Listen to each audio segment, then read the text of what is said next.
How many peas could a pea puffer puff if a pea puffer could puff peas?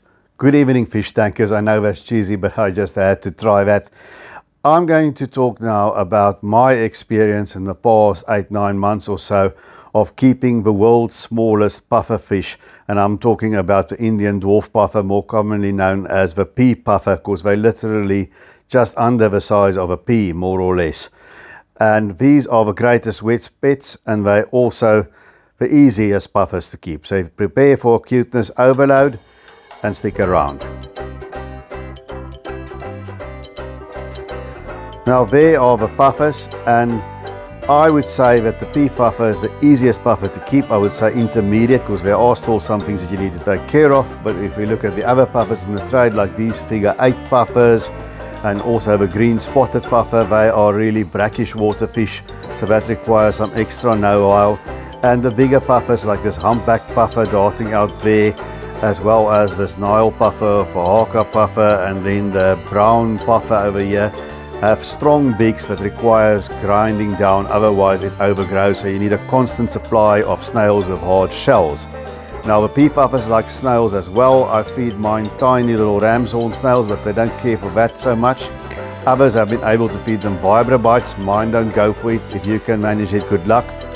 But they like frozen brine shrimp, and of course their favorite, frozen bloodworms. So mine eat frozen brine shrimp and bloodworms, and sometimes I add a bit of multivitamin. None of these products are sponsored. And I keep it in a small container in the fridge. And that'll last you for a couple of days. And when I'm ready to feed them, I just take it out. I take a pair of planting tweezers there, and it's a very nice interactive experience. You can feed those puffers and they'll take it right out of the tweezers. There you can see them going for food, wolfing down those bloodworms like spaghetti, and the brine shrimp as well. They all seem to have their own preference of what they like to eat.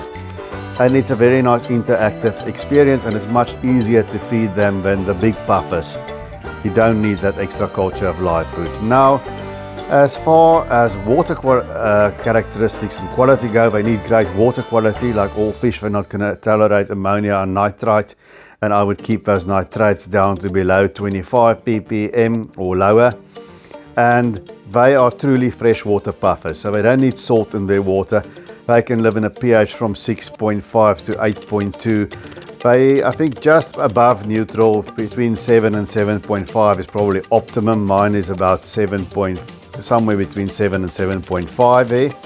So they need good water quality, and they need good filtration for that, but gentle filtration, not power filters that's going to blow them around. As you can see, they're not fast swimmers. They sort of hover around like little helicopters buzzing around. So air-driven filter. I've got a very slow moving undergravel filter there. That's a plenum, but there's a little sponge filter as well.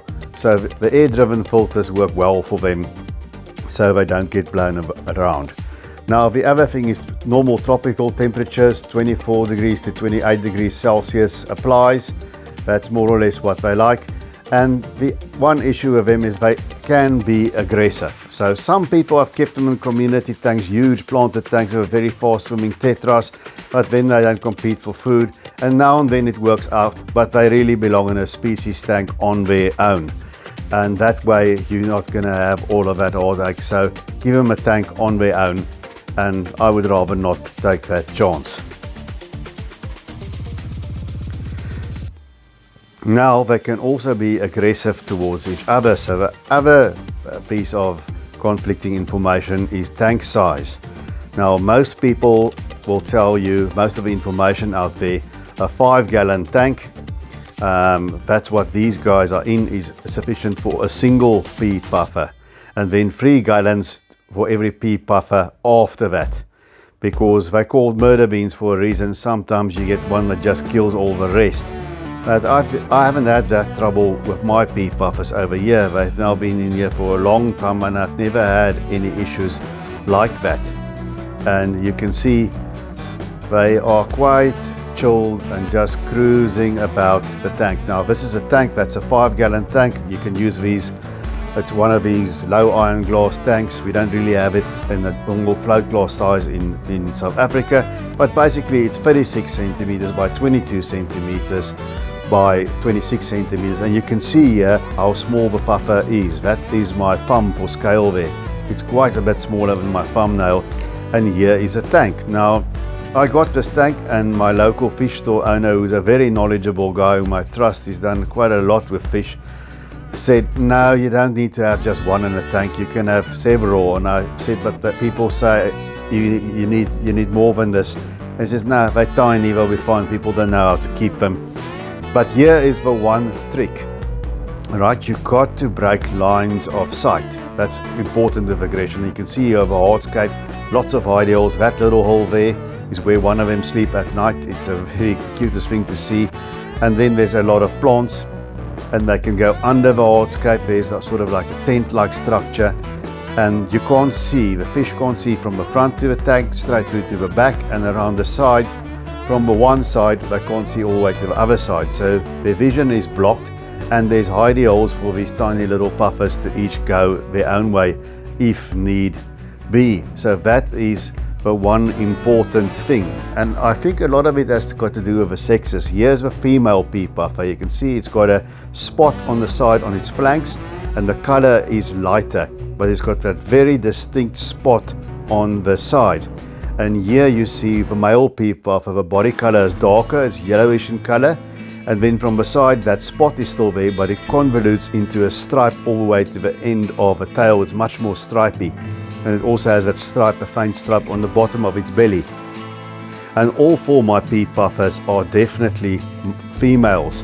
So I've got a pea puffer little sorority going here, and I suspect that is the reason why I don't have trouble with aggression.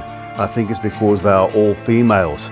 So I would recommend, if you have a male puffer, please just take one male pea puffer and see how it works with the females. But I think two male pea puffers are definitely not going to work out. And if there was a male here, probably I would have had aggression issues.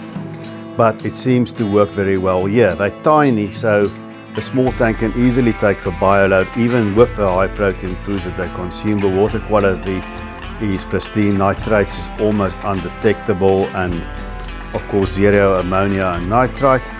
So they work out well like this. I've also found conflicting information that they sometimes change sex. The dominant one becomes a male. I don't know when that happens. If you know, let me know in the comment section. And another drawback about him is the algae.